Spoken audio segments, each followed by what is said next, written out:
What does it mean to run like a girl? This was a question we asked in a commercial we created back in 2014 for our global feminine care business. It immediately became the most viral ad of the year with almost 70 million views. It was the first ever femcare commercial to be featured on the Super Bowl. And it won a record of 14 Cannes Advertising Awards. Let's review this commercial. Show me what it looks like to run like a girl. My hair.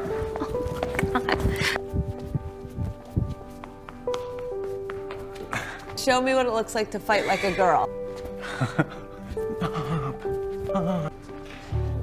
My name is Dakota, and I'm 10 years old. Show me what it looks like to run like a girl. What does it mean to you when I say run like a girl? It means run fast as you can. As one of the global marketing directors responsible for this campaign, I'm of course extremely proud of those business results. But as a mom of 3, I'm most proud of the fact that a few months ago, 5 years after this campaign first featured, my youngest daughter, Anna, 11 years old, called me from school all excited. "Mom, you won't believe it, but they're showing your ad in social studies." More than a commercial, it had become an icon for women's empowerment. While a young girl understands run like a girl to mean run as fast as you can, something changes during puberty, and suddenly it becomes an insult. Our goal with this commercial was to change the meaning of words and reclaim the phrase like a girl to mean simply be proud to be who you are.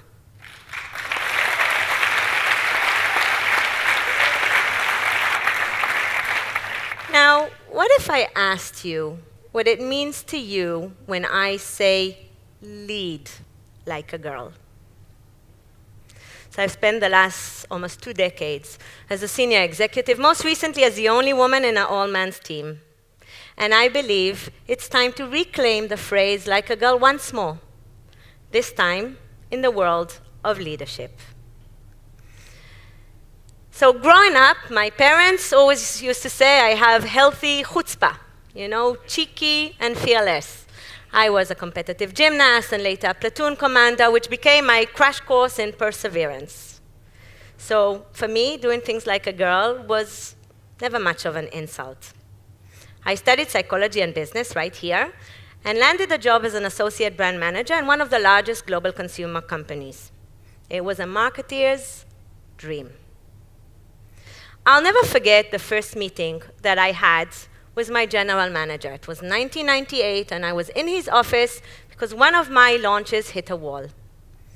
I'm sitting in his office, and I am so angry and frustrated that suddenly I start to tear. My manager, Jim, smiles at me and hands me a box of tissues. And then he looks me dead in the eye and says something I'll always remember. "Dalia, don't you ever be embarrassed for crying in the office again. It's a sign of your passion, and passion is your superpower."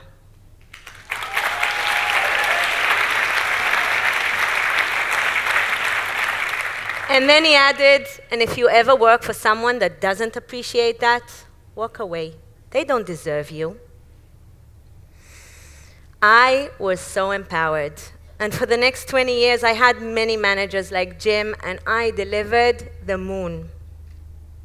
But it wasn't until I reached the lowest point of my career that I really understood what Jim said and how important it is to lead like a girl. It happened almost 20 years later. I left that company to become Chief Marketing Officer of Asia for another big consumer company. I thought I landed my dream job. It took me 1 week into the job to understand that my new manager and I were how can I put it politely? Like fire and water. While I was all about results with people, he was all about numbers over people. While I was all about creativity and innovation, he was all about scorecards, ROI, return on investment. Most days it felt like ROI or you die. In one of my first meetings with him, he told me, Dalia, I'll never tell you what you're good at. It's a waste of time. I'll only focus on what you need to fix. And then he added, and don't kid yourself, there's no art in marketing, it's only science.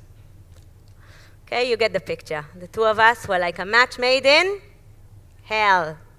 So that morning, I'm summoned into his office, and he gives me the usual berating, and I'm holding it in, but then he starts to insult my team, and that's when I become a lioness, because I am so frustrated. They work so hard. It's so unfair.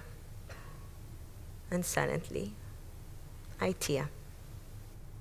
He looks at me, and he smiles, and he hands me a box of tissues.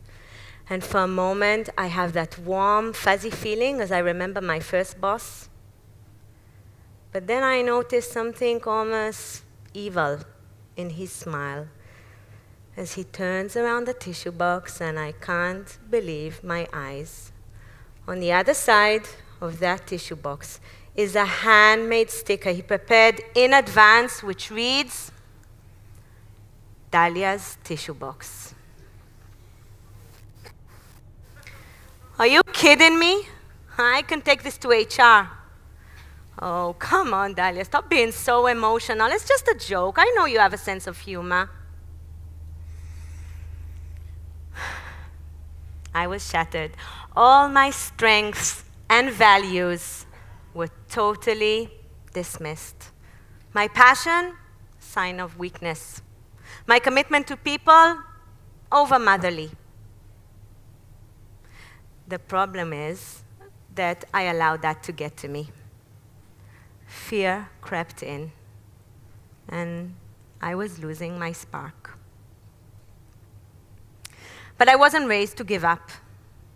I loved my team. I loved what I was doing. I didn't want to quit. So I decided to persevere. The first year, I did everything I could to change the environment. But you can't change someone that doesn't want to change. I was wasting time.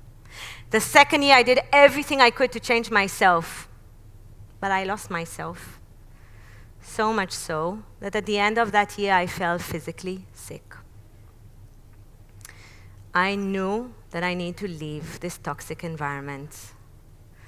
But not before I get back to who I am. He wanted science, and I was determined to bring back my heart and my art to the workplace. So together with my team, we created a campaign that was extremely data-driven, but was also very creative. And when that campaign was the first for our brand to win a special Effie Awards for business results and creativity, I knew I found back my spark and was ready to move on. These 3 years were very challenging, but I guess that's the reason I'm here today. I learned to stop relying on external validation, because these socially constructed weaknesses were actually my strengths. Only when I managed to get back to myself was I able to succeed. And just like in the commercial, I learned to lead like myself, with passion and authenticity. Doesn't matter what they say. Keep doing it, because it's working.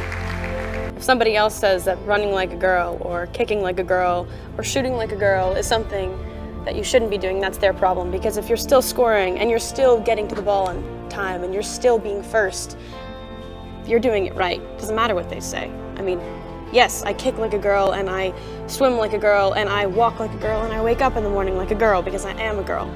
And that is not something that I should be ashamed of. So I'm going to do it anyway. That's what they should do. Why can't run like a girl also mean win the race?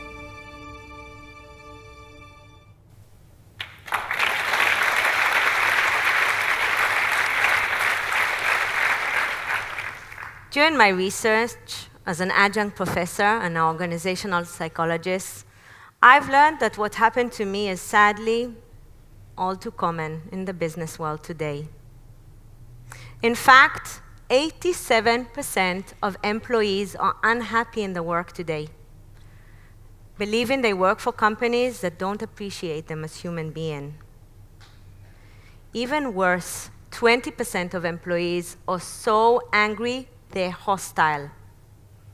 This costs the US economy alone almost $500 million a year in stress-related diseases. Our previous hunter, warrior, industrial efficiency leadership model just don't cut it anymore. In the midst of such a leadership crisis, it is actually those feminine traits, like resilience, empathy, intuition, that become more important than ever before. In fact, a recent Harvard Business Review study found that women rank higher than men in 17 leadership traits.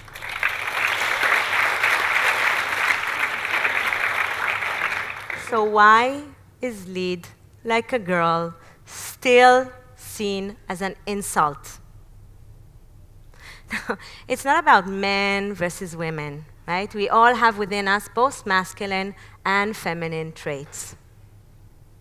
So ladies and gentlemen, I invite you all to connect to those feminine strengths and dare to lead like a girl, which means understand your own emotions and those of others as a sign of passion, not a weakness. Focus on positivity, persevere, lead with people, not over. Lift others as you rise. There's no ROI without people. You can't have return on investment without return on interaction. And finally, to lead like a girl takes courage.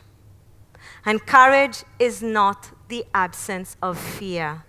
Face your fear. Bring out your superpowers. And then dare. Dare to lead like a girl. Thank you very much.